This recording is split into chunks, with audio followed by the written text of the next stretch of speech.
We're live from Chevy Chase. Welcome back to our Halloween show. I'm Sunny. And no, you're Cher. She's already confused.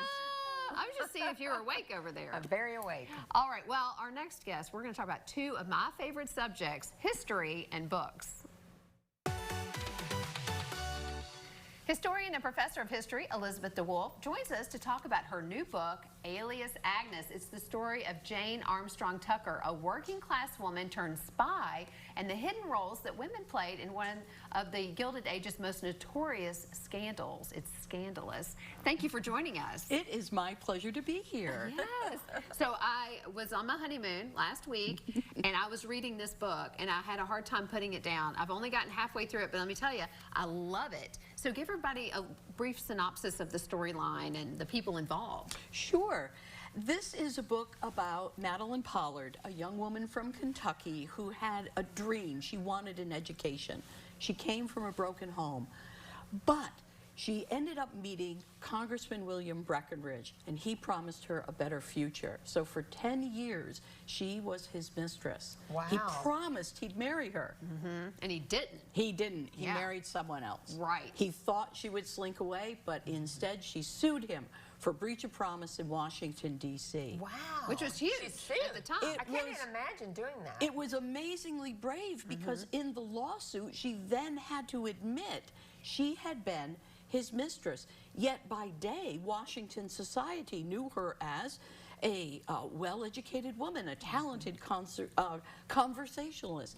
And this, in some ways, ruined her life. Yet she fought for a principle. Yeah, at a time where that was very hard to do. Incredibly difficult. Yeah. Incredibly difficult. Yeah.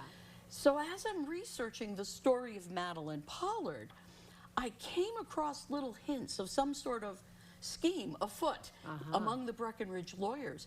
And it turned out that Breckinridge's team hired a young woman, a stenographer from Boston, to be an undercover spy. His idea was she could befriend Madeline Pollard and in their heart-to-heart female talks, steal her secrets, which Breckinridge could then use against her in the breach of promise trial. This is fascinating. Oh, it's so good, and I'm only halfway through the book. Yeah. Yeah. So how long was the research to do It all had to be this? so I hard. mean, The research was complicated and fascinating, and there were plenty of surprises along the way. This book took me well over 12 years. Wow. Part of that is due to a day job. Yeah. But I kept finding new information, and that led me on all of these paths. Oh, my It was an goodness. absolute delight to research, and then to write in a way to get beyond dry history narratives, and instead bring the readers into what was an amazing point in history. Yeah. I feel like this needs to be turned into a movie. It totally should be Yes. turned into a movie. I absolutely agree. Okay. Well, we'll put feelers out for you. Why, thank But in you. the meantime, everybody needs to come and see you. You are going to be at the Kentucky Book Festival at Joseph Beth this weekend. I will. I'll Yeah. be at the book festival. I'll have copies of Alias Agnes. I'll be speaking on a panel about writing biography with several other authors.